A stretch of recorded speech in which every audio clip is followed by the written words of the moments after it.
Presiden pertama Republik Indonesia, Soekarno, yang biasa dipanggil Bung Karno, lahir di Surabaya, Jawa Timur, tanggal 6 Juni 1901 dan meninggal di Jakarta, tanggal 21 Juni 1970. Ayahnya yang bernama Raden Sukemi Sosrodiharjo dan ibunya Ida Ayu Nyoman Rai.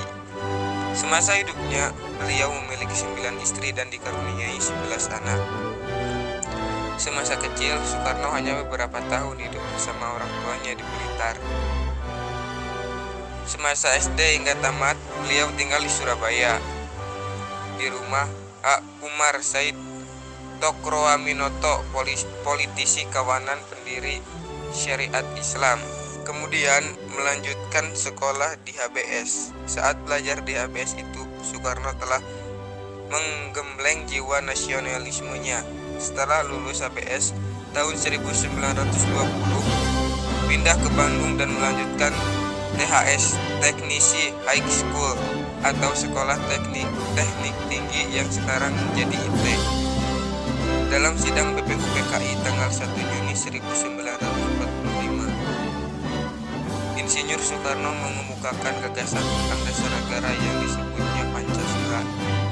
Setelah melalui perjuangan yang cukup panjang, Bung Karno dan Bung Hatta memproklamasikan kemerdekaan Republik Indonesia pada tanggal 17 Agustus 1945. Dalam sidang PPKI 18 Agustus 1945, Insinyur Soekarno terpilih secara aklamasi sebagai Presiden Republik Indonesia yang pertama. Beliau berupaya mempersatukan Nusantara.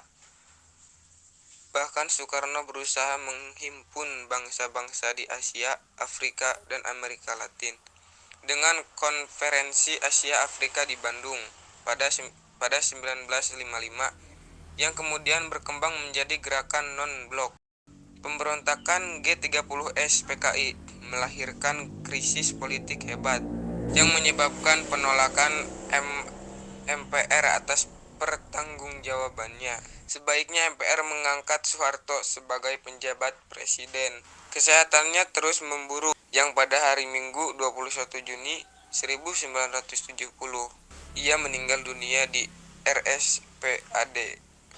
Ia disemayamkan di Wisma Yaso, Jakarta dan dimakamkan di Blitar, Jawa Timur. Di dekat makam ibunya, Ida Ayu Nyoman Rai, pemerintah menganugerahkan sebagai pahlawan proklamasi. Indonesia tanah air beta, pusaka abadi nan jaya. Indonesia sejak dulu